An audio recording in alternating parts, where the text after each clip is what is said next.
estava expulsando o demônio, que era quando o demônio saiu, começou a falar, e as multidões ficaram maravilhadas.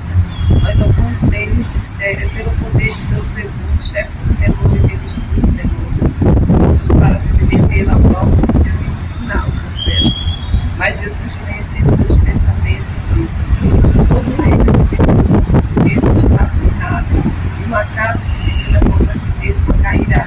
Se, pois, também Satanás está dividido contra si mesmo, como poderá ficar de pé o seu reino?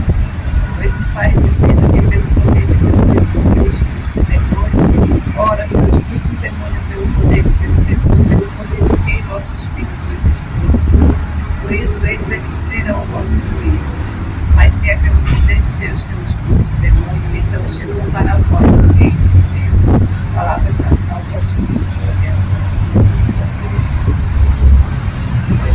Nesse evangelho de hoje, nós podemos ver algumas questões.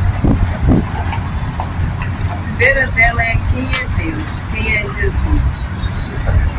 E aí o evangelho começa nos falando desse Jesus que está expulsando o demônio, e desse Jesus que faz com que as multidões fiquem maravilhadas com as suas ações. Mas aí mais a seguinte, fala também desse Jesus, desse Deus que é contestado. Aquelas mesmas pessoas que estavam maravilhadas, algumas delas começam a contestar Jesus. Começam a contestar, a falar daquele bem que ele fez, daquela libertação.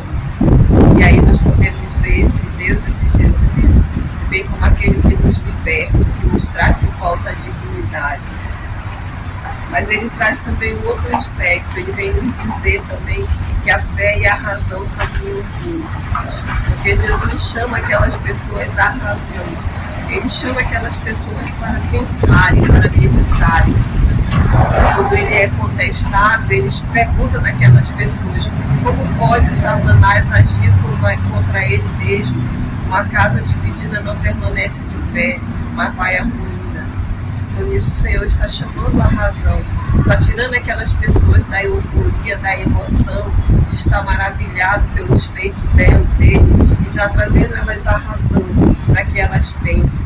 Então o Evangelho de hoje vem nos falar também isso, que nós podemos ser emoção, mas nós precisamos também ser razão, estarmos atentos, para podermos admirar as maravilhas de Deus com todo o nosso ser, com o nosso entendimento, com toda a nossa alma, com o nosso espírito, sem fazermos contestação a Jesus, sem fazer como essas pessoas que estavam ali pedindo um sinal de Deus.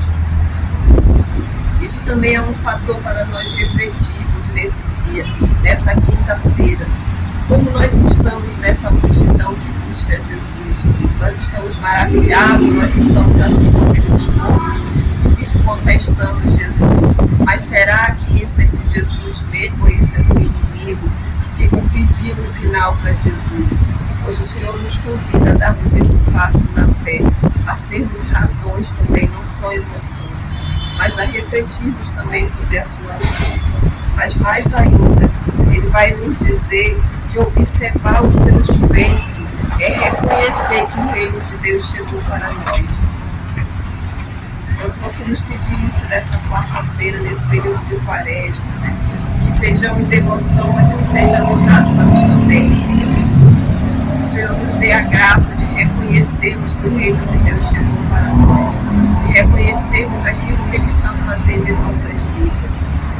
Porque é isso que o Evangelho de hoje nos convida a sermos mais reflexão, a tirarmos o tempo para ler a palavra do Senhor, para refletirmos, para perguntarmos ao Senhor o que Ele quer nos falar, para observarmos as coisas também com a nossa razão, não somente com a emoção, mas também com a nossa razão, porque nós somos feitos assim, emoção e razão, e é isso que nos traz a dignidade também, sabermos ter esse controle. Então, que o Senhor nos batize nesse dia e nos faça livre de toda a escravidão, nos faça ter um coração novo, aberto às coisas de Deus, mas também um ser humano racional, capaz de observar o que é de Deus e o que não é de Deus. O Senhor nos abençoe nesse dia. Pai, Filho.